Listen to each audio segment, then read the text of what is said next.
Shalom and welcome back to the Ministry of Yeshua. I'm glad that you're here to learn the Word of God with us. Today we're diving into this week's portion, which is called Bamidbar. We'll explore its wisdom, its beauty, and we'll see how it speaks to our lives right now. Together we'll look at passages from Numbers 1:1 through 4:20, which will connect us to 1 Samuel 20:18 through 42, as well as Matthew 24:29 through 36. And let's go with the Torah portion summary. Bamidbar means in the wilderness. As the book of Bamidbar begins, 1 month has elapsed since the construction of the tabernacle. Israel is ready to leave Mount Sinai and set out on their journey through the wilderness to the Promised Land. In the preparation for departure and war, the Lord orders the census of the fighting men among the children of Israel. The sons of Israel by their father's household, from 20 years old and upward. And the numbers are 603,550. And that's from Numbers 145 through 46. Moses conducts a separate census of the Levites. The Levites are not numbered along the other tribes of Israel. They are not reckoned as part of the military. Instead, they are set apart from the rest of the tribes, holy to the Lord's tabernacle. They serve in the protection and maintenance of the tabernacle. The Levites are counted according to their 3 primary families, Gershon, Kohath, and Merari. They're taken into service for the priesthood in lieu of the firstborn of Israel. The Levites are charged with assembling and disassembling the tabernacle. They alone are sanctioned to handle the holy articles. They create a buffer zone around the tabernacle, protecting it from the people and protecting the people from the tabernacle. The Torah provides a detailed procedure by which the tabernacle is to be disassembled, transported, and reassembled. The tabernacle sat in the midst of the encampment of Levi, and the camps of 12 tribes surrounded the encampment of Levi. The tribes camped under their own standards and banners, and they divided into 4 main encampments: the camp of Judah, the camp of Reuben, the camp of Ephraim, and the camp of Dan. 3 tribes camped to the north of the tabernacle, 3 to the south, 3 to the west, and 3 to the east. So what Bamidbar is exactly? The Hebrew name for the 4th book of the Torah, also the name of the first reading, is Bamidbar, which means in the wilderness. It comes from the first words of the first verse, which says, "Then the Lord spoke to Moses in the wilderness of Sinai," Numbers 1:1. The English title of the book is Numbers, which is derived from the Greek Septuagint version of the Torah. The book of the Numbers tells us the story of Israel's trek through the wilderness on their way to the Promised Land, their failure at the edge of the land, and the subsequent 40 years of wandering. It concludes with the story of the second generation's triumphs over the first Canaanite residents. The book ends with the Israelites poised on the edge of Canaan, ready to take their inheritance. Woven in the midst of these narratives is a significant amount of legal material. The first reading from Bamidbar and the 34th reading from the Torah begins with census of the tribes of Israel and the Levitical families just prior to the departure from Sinai. The Lord spoke to Moses. Then the Lord spoke to Moses in the wilderness of Sinai, Numbers 1:1. When God first spoke to the children of Israel, he gave the message to Moses in the wilderness at Mount Sinai. He spoke through Moses while the children of Israel were still slaves in Egypt. He spoke to the whole nation in a divine voice at Mount Sinai. He spoke to Moses from on top of the mountain. After the completion of the tabernacle, he spoke to Moses from the inside of the tent of meeting. And now, as the book of Numbers begins, Israel prepares to leave Mount Sinai. God will continue to speak to them from inside the tent of meeting as they travel through the wilderness on their journey to the Promised Land. So why did God give the Torah in the wilderness? The sages explain that just as wilderness areas are not owned by any particular people, but are free to mankind, so too the words of Torah are free and belong to everyone. Imagine an apple tree growing on someone's property.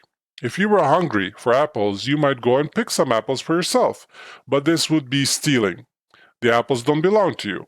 So suppose you found an apple tree growing out in the wild on the land that belongs to no one. You could help yourself to the apples. You have as much right to them as anyone else. And the Bible is God's word of revelation for all people everywhere. It is like the apple tree growing in the wild. It was given specifically to the Jewish people with covenantal laws specifically for them, but the revelation of God is intended for everyone. The Bible is God's instruction book for how to get through life successfully. Journey through the wilderness. In the second year after they had came out of Egypt, which is Numbers 1:1, the book of the Numbers tells us the story of Israel's journey from Mount Sinai to Canaan. Along the way, the children of Israel faced tests and challenges as they progressed toward their ultimate destination, the land of promise. They met both failures and triumphs and learned important, timeless lessons. The journey from Egypt to the Promised Land is an apt metaphor for the spiritual journey through life. Just as Israel's journey began when God liberated them from Egypt, our spiritual path begins with great salvation when we meet the Messiah. Just as God brought Israel to Mount Sinai, Messiah brings us to the revelation of the Torah. Just as Israel's goal was the Promised Land, our ultimate destination is the kingdom of heaven and the world to come. Between here and there, we face tests, trials, and all manner of adventures. Like the children of Israel, we may face warfare, temptations, discontentment, and agonizing hardships. As with Israelites in the wilderness, our success or failure is determined by our reactions to these trials. Paul used a similar metaphor. He compared the life of faith to a race run by athletes. The competitors in a race keep their eyes on the prize ahead.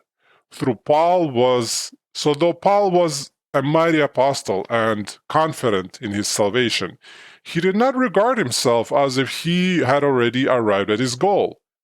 It says, "Brethren, I do not regard myself as having laid hold of it yet. I press on toward the goal for the prize of the upward call of God in Messiah Yeshua."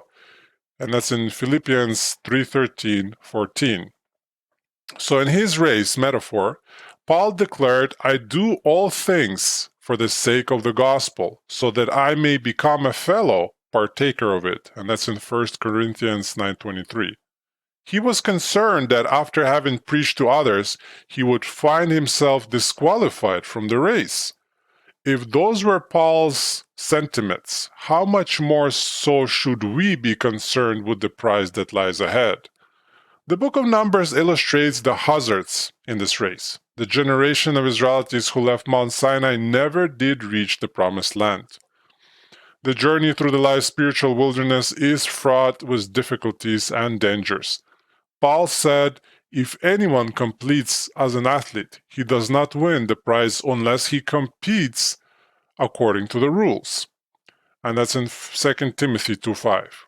We need to be mindful of the Bible's rules for this journey. Each day we need to recommit ourselves to pressing forward and keeping our eyes on the goal that lies ahead. This does not mean that if believers fail, God sends them to damnation. He never sent Israel back to Egypt, but it does mean that there are consequences for how we conduct ourselves, and there is rich reward for those who stay the course. The Lord's army. Take census of all the congregation of the sons of Israel, Numbers 1:2. Much of this first reading from the book of Numbers is occupied with the census and military preparations. Before leaving Mount Sinai, the children of Israel were to prepare for war. The land of Canaan was still the home of the Canaanites, and the Israelites were preparing for military invasion. To prepare for this invasion, the Lord ordered a census to be taken of the children of Israel.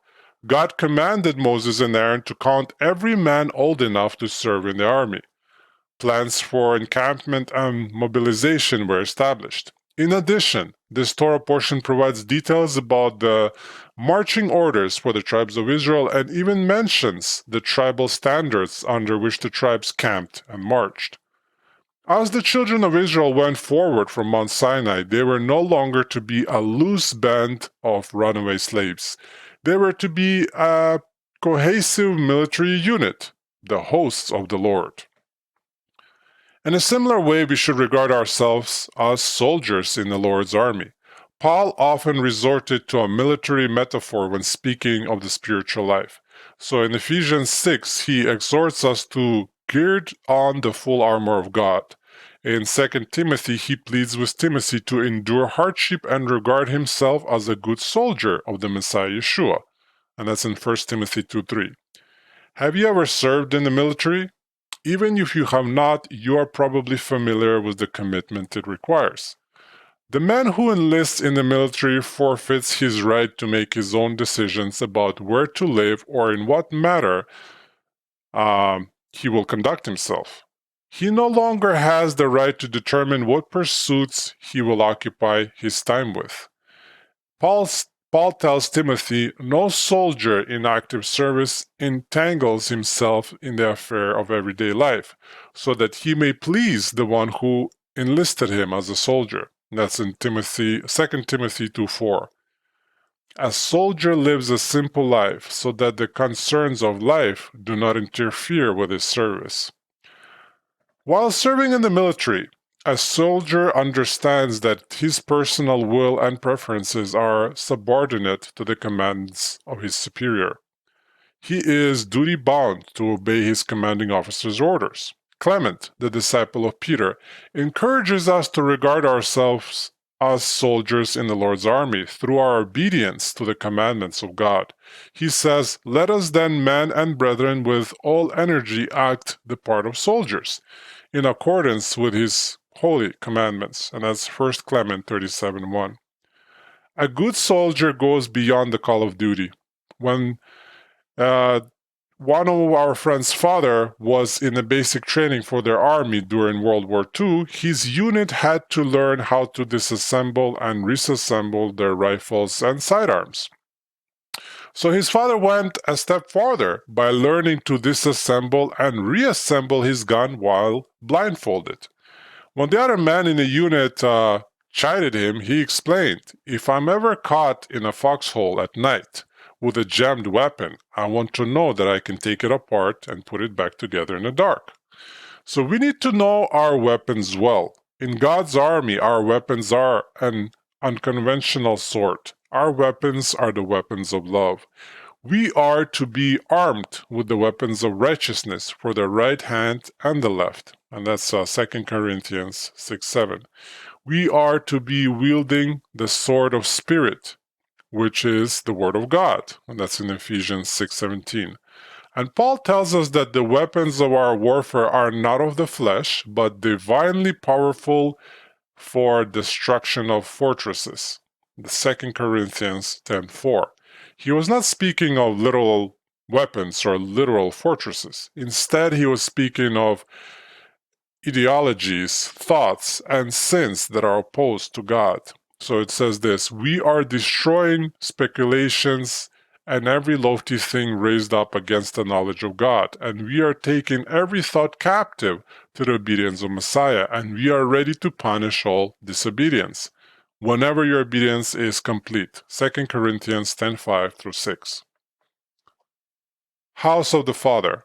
By their families, by their fathers' households. Numbers 1:2. The census in the wilderness illustrates the family structure and relationship of the nation of Israel. All the children of Israel were one large family. The hierarchical family relationships reveal the Bible's patriarchal worldview. The breakdown of the nation into tribe, clan, and household demonstrates the strong central position of fathers. The entire nation looked back to one common father. They were the descendants of Jacob. That's why they were called children of Israel. Israel is another name for Jacob, as you guys remember. Each Israelite could trace his line of descent through one of the 12 tribes of sons of Jacob. That line of descent formed his or her tribal identity. Those who were descended from a common father were referred to as a tribe. The 12 sons of Jacob were fathers over the tribes. The most common Hebrew word for the tribe is mateh, So women forfeited their tribal affiliations at marriage and were henceforth reckoned as according to their husbands' tribal identities. The tribes of Israel were further broken down into large extended families. The Hebrew word for family is mishpacha. However, when used in a tribal sense, it does not refer to a nuclear family household. It refers to the large extended family of a common forefather within a tribe. A better English word is clan. A clan is like a sub-tribe, a tribe within a tribe. So every clan was composed of many households. The Hebrew word for household is bet av, a term that literally translates as house of father. The father's household was composed of himself, his wife or wives, and children and grandchildren. And so the children of Israel in Hebrew would be Bnei Israel. Again, the tribe, which is the 12 tribes, would be Mateh. A clan, which is family, would be Mishpocha. And a household, house of the father, would be Bet Av. The common denominator in all of these family rankings is central position of a father. In the biblical world, fatherhood was the essential ingredient for family and identity. Isn't that interesting? Not from the perspective of the biblical woman. She regarded her father and husband as her prestige and her identity. They were the ephemeration of her femininity. They provided her protection, sustenance, and dignity. It's a different way of thinking from what we have today. The patriarchal worldview explains why Paul was so eager to establish spiritual paternity for the Gentile believers. To be reckoned as part of the nation, the Gentile believers needed to come under the household of Abraham. In Paul's theology, Gentile believers are spiritually adopted into God's family as co-heirs with Israel. The names of the 12 tribes have always allured non-Jews. Historically, innumerable sects have arisen, associating themselves with the various tribes. So the Hebrew roots movement, some Gentiles believe they are descended from the tribes of Israel. Though they can provide no evidence for the claim, of course it is possible that any person might have some remote ancestry in the nation of Israel. It is equally possible that a person might not. So when Messiah returns, he will certainly restore all 12 tribes, whoever or wherever they might be. In the meantime, we should avoid foolish controversies and genealogies. And you can see that in Titus 3:9. It does a person no good to assert that he might be something. Instead, we should focus on what we certainly are, new creatures in Messiah.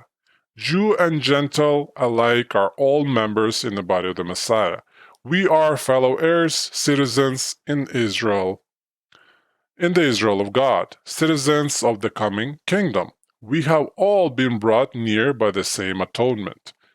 Still, a Gentile believer might wonder which tribe of Israel he is to be identified with.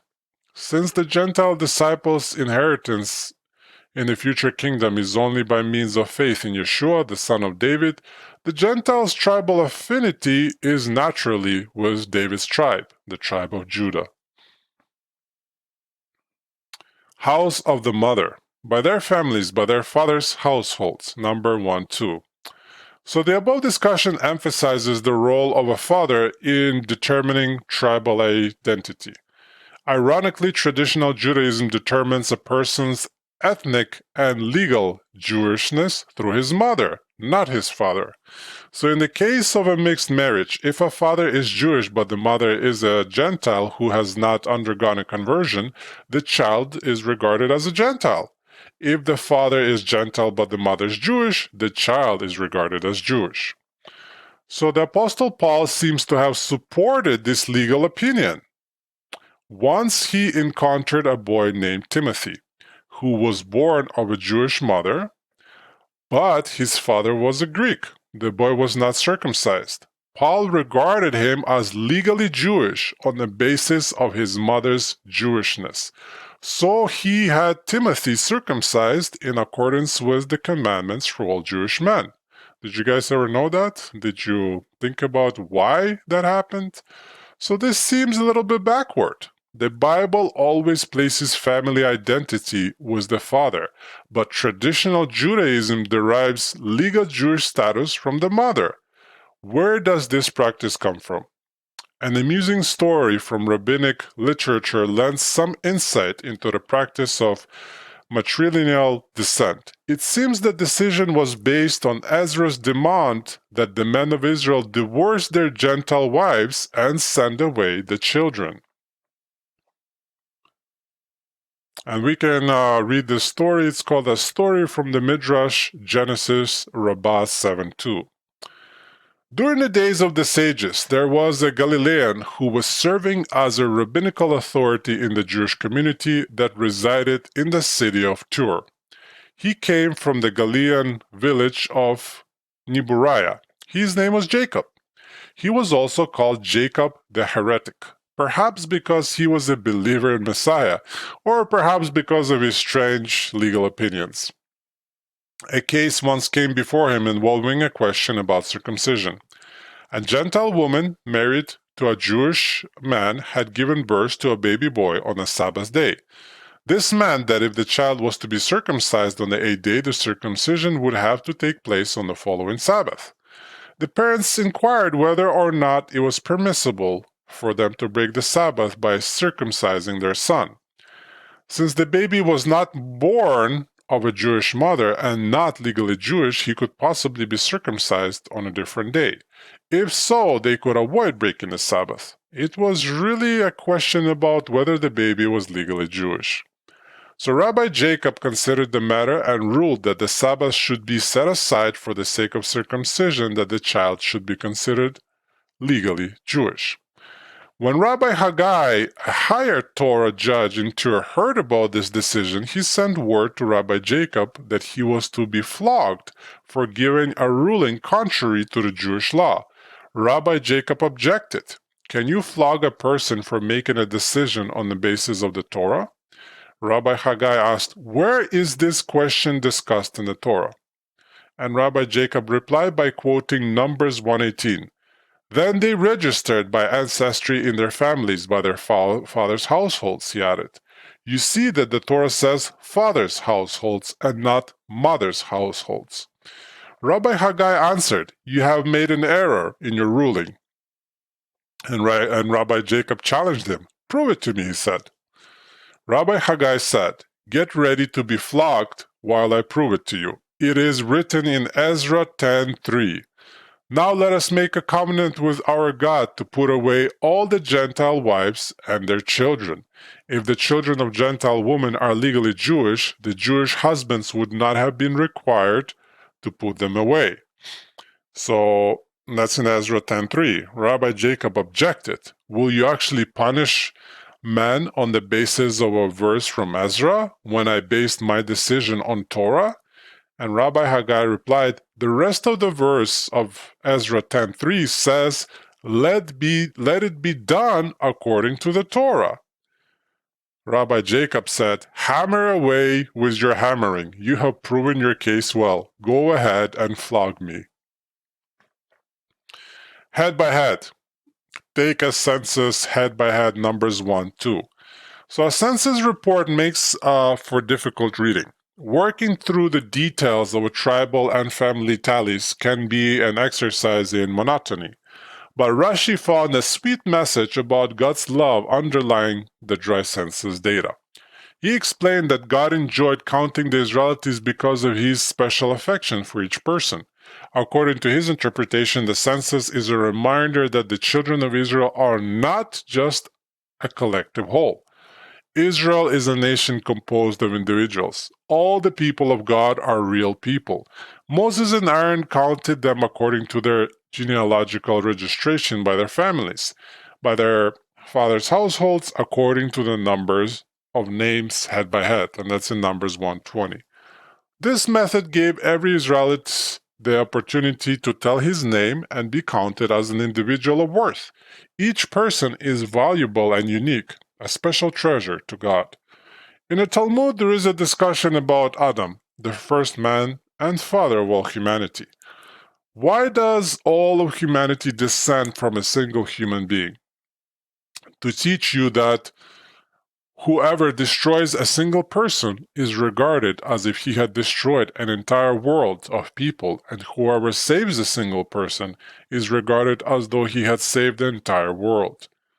The meaning of this teaching is that each person is as valuable as Adam, the first man.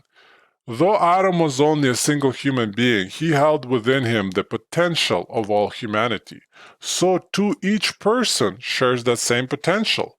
No person should be dismissed as simply a number or a cog in the wheel.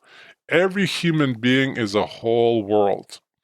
Moreover, the same Talmudic discussion points out that every person, regardless of race, is a part of the same human family.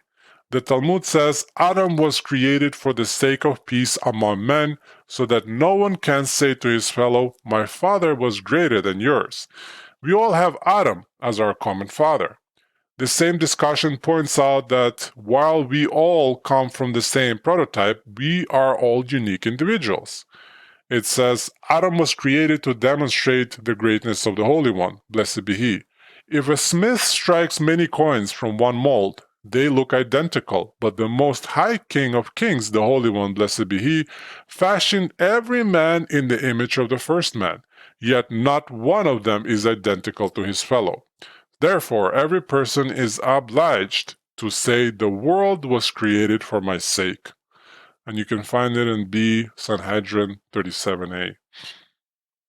Yeshua also told a parable about a shepherd who noticed that one of his 100 sheep was missing. A 1% loss is not terribly serious, but this particular shepherd had special affection and concern for every sheep in the flock. He left the 99 and went out seeking the lost sheep, rejoiced when he found it, and carried it on his shoulders back to the flock. From God's perspective, we are not a nameless, faceless crowd of people. Each person is unique, special, and beloved. God cares for you personally. He's concerned with your concerns and seeks your well-being. The camp of the Lord. Now the Lord spoke to Moses and to Aaron, saying, "The sons of Israel shall camp. They shall camp around the tent of meeting at a distance." Numbers 2:1 through 2. Numbering the children of Israel helped organize them into encampments. Numbers 2 describes the order and placement of the tribes of Israel as they camped around the tabernacle. Not only were the camps established with military precision, the encampment also functioned to establish a marching order. Just as they camp, so they shall set out, every man in his place by their standards. Numbers 2:17, the Torah says. Rashi distinguishes between three primary sections, like concentric circles that composed the camp of Israel. At the center was the tabernacle. Rashi refers to it as the camp of the divine presence. The second section was the encampment of the Levites surrounding the tabernacle, and the third section was the Israelite camp. It was composed of 4 encampments, one toward each point of the same compass surrounding the tabernacle and Levitical camp. Numbers 2 describes the layout of tribal encampments around the tabernacle and the camp of Levi. The 12 tribes were divided into 4 main encampments: the camp of Judah, consisting of Judah, Issachar, and Zebulun; the camp of Reuben, consisting of Reuben, Simeon, and Gad; the camp of Ephraim, consisting of Ephraim, Manasseh, and Benjamin; and the camp of Dan, consisting of Dan, Asher, and Naphtali. I will talk about the standards and the banners. It says, each by his own standard, with the banners of their fathers' households. Numbers 2:2. The Torah says that each tribe of Israel was to camp under its own banner, but it does not describe the banners. Nevertheless, the banners of 12 tribes of Israel have captured people's attention for centuries. In the early days of the Messianic Jewish movement, it was common to see tribal banners displayed and waved about in worship dance pigeons along with Israeli flags. Banners of the 12 tribes decorate the walls of some churches and Messianic synagogues. Even the early sages of Judaism got in on the banner enthusiasm. The Torah tells us that each tribe had a banner and standard, but it does not describe the standards. In one collection of lore, the sages speculate about how the banners looked. They derived the color of each banner from the color of the tribe stone in the high priest's breastplate. Then they draw on several different scriptures to select an icon that might have served as the tribe's banner. Reuben's banner is depicted with a pair of mandrakes, because Genesis 30:14 says Reuben went and found mandrakes in the field. Simeon's banner presumably had a picture of the city of Shechem, the city he and his brothers Levi conquered to avenge their sister. As scripture says in Genesis 34:25, Simeon and Levi, Dinah's brothers, each took his sword and came upon the city unawares and killed every male. Because the priesthood came from the tribe of Levi, the Levites' banner would have been decorated with the Urim and Thummim of the high priest's breastplate. As Exodus 28:30 says, "You shall put in a breastplate of judgments the Urim and the Thummim." Judah's banner allegedly featured a lion because Jacob had blessed Judah by saying Judah is a lion's whelp. He lies down as a lion and as a lion who dares rouse him up. Genesis 49:9. The emblem on Issachar's banner was purportedly the sun and moon because 1 Chronicles 12:32 describes the man of Issachar as the man who understood the times. Calendar times are determined by the sun and the moon.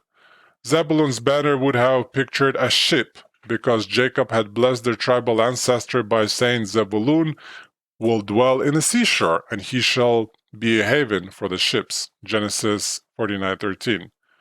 Jacob blessed his son Dan by saying Dan shall be a serpent in a way, a horned snake in a path. Genesis 49:17. So the tribal banner of Dan was thought out to be decorated with a serpent. The tribe of God featured an encampment of troops, since Jacob had said, God, a troop shall overcome him. But he shall overcome at the last. And that's in Genesis 49:19. Jacob had blessed Naphtali, calling him a doe let loose. Genesis 49:21. So the banner of Naphtali is depicted with a running deer. Jacob said of his son Asher, his food shall be rich. Genesis 49:20. A reference in Hebrew to olive oil. So Asher's banner depicted an olive tree. The banners of Ephraim and Manasseh, the two sons of Joseph, both pictured oxen, because Moses blessed the tribes of Joseph by saying, as firstborn of his ox, majesty is his, and his horns are the horns of the wild ox. And that's in Deuteronomy 33:17. Ephraim's banner had the ox, and Manasseh's banner had the wild ox. Finally, Benjamin's banner featured a wolf because of Jacob's blessing. Benjamin is a ravenous wolf, and that's in Genesis 49:27. The flag of Israel. Now those who camp on the east side toward the sunrise shall be of the standard of the camp of Judah by their armies, and the leader of the sons of Judah, Nachshon, the son of Aminadab. Numbers 2:3. In the later 19th century, the Zionist movement introduced a new banner for Israel. It was a white flag with two blue stripes on a white background flanking a six-pointed Star of David, which sat at the center. The flag is said to have been inspired by the traditional prayer shawl with its strip pattern. So in 1948, the new state of Israel formally adopted the design as the official flag of Israel. Today, the hexagram Star of David, or Magen David, is universally recognized as the symbol of the Jewish people and a sign of the modern state of Israel. However, it was not until the late 13th or 14th century that the Star of David came to be a symbol of Judaism. An earlier use of the figure in Jewish setting was discovered in the limestone capitals of a 4th century synagogue in Capernaum, but it was used there only as a decorative figure on a frieze. The Israeli flag today represents both the modern state of Israel and allegiance to the principles of Zionism. The concept that the land of Israel belongs to the Jewish people. Israeli flags are a common emblem of Jewish solidarity in the Messianic congregations. The tribe of Levi. Bring the tribe of Levi near and set them before Aaron the priest that they may serve him. Numbers 3:6. When Moses and Aaron counted the tribes of Israel, they did not include the Levites in the census. The Levites were not to serve in the army. Instead, God set aside the Levites for the service of the tabernacle. They were to serve the priesthood, Aaron's family, and attend to all the physical needs of the tabernacle and the priesthood. And that's Numbers 3:7-8, which describe the duty of the Levites. They shall perform the duties for him and for a whole congregation before the tent of meeting to do the service of the tabernacle. They shall also keep all the furnishings of the tent of meeting, along with the duties of the sons of Israel, to do the service of the tabernacle. So the Levites were under the authority of the priests. Every priest was a Levite, but not every Levite was a priest. Priests could only arise from among the sons of Aaron. The Aaron's house was just one clan among the tribes of Levi. Therefore, every priest was automatically a Levite, but not every Levite was a priest. In the Psalms and liturgies of Judaism, Israel is divided into three ranks of the people. So we have the priests, which are the Kohens, the Levites, and the Israelites. When the Torah is read on the Sabbath in traditional synagogues, the first reading is given to a priest, a Kohen, descendant of Aaron. The second reading is offered to any Levite, and the rest of the readings may be read by any Jew.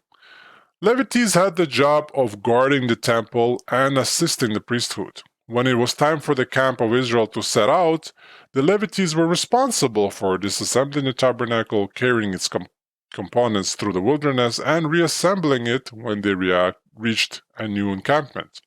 They did not have the glamorous work of the priesthood. Levites could not offer sacrifices for the people or eat the most holy offerings or wear the stylish priestly vestments, but they did get to do most of the hard work. It seems that in every congregation there are a few Levite types who do most of the work.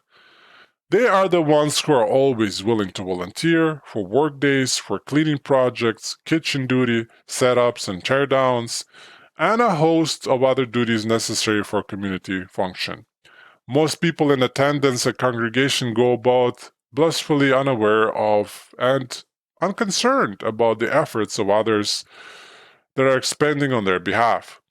Teachers and worship leaders get the appreciation and applause of the congregation, but the real workers in the community rarely get a thank you or acknowledgement.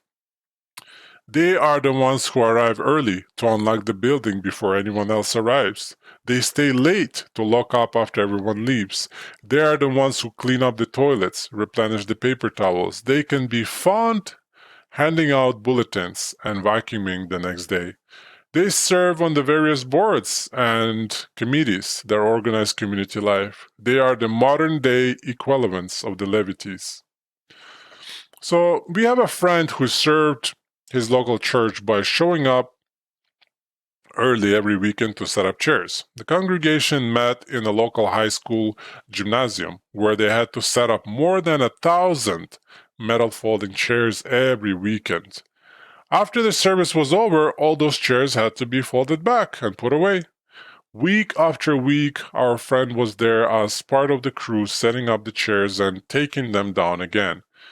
When the other volunteers would complain about the tedious duty, he would encourage them by saying, "Don't you realize that this is our opportunity to serve as Levites, setting up the tabernacle of the Lord?" He would tell the volunteers about how Levites cared for the tabernacle and its services through their physical efforts.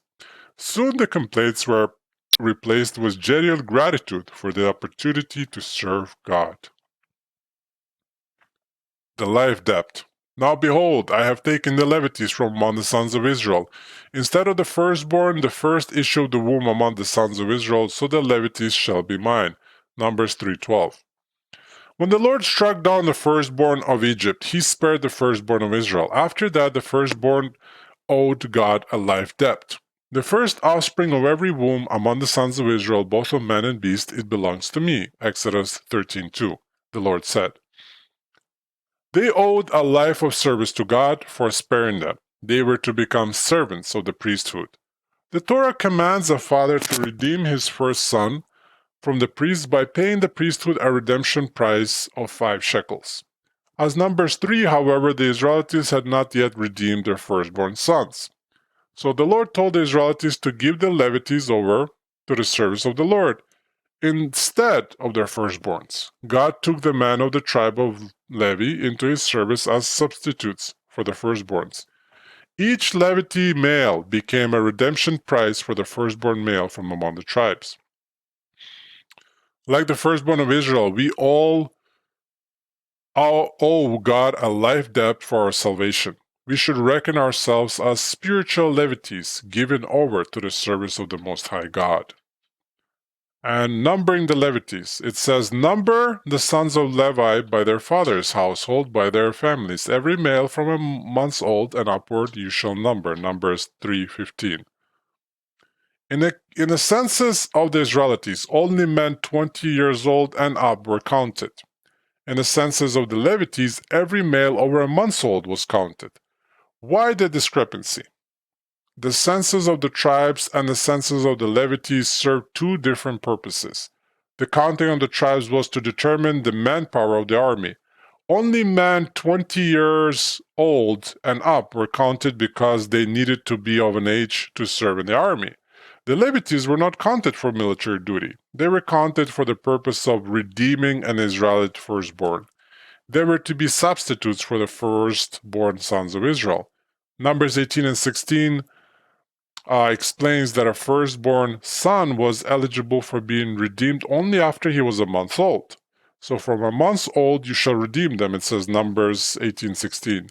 The Levites did not actually begin their term of service in the tabernacle until they turned 30 years old, but they were qualified to redeem a firstborn as soon as they were a month old.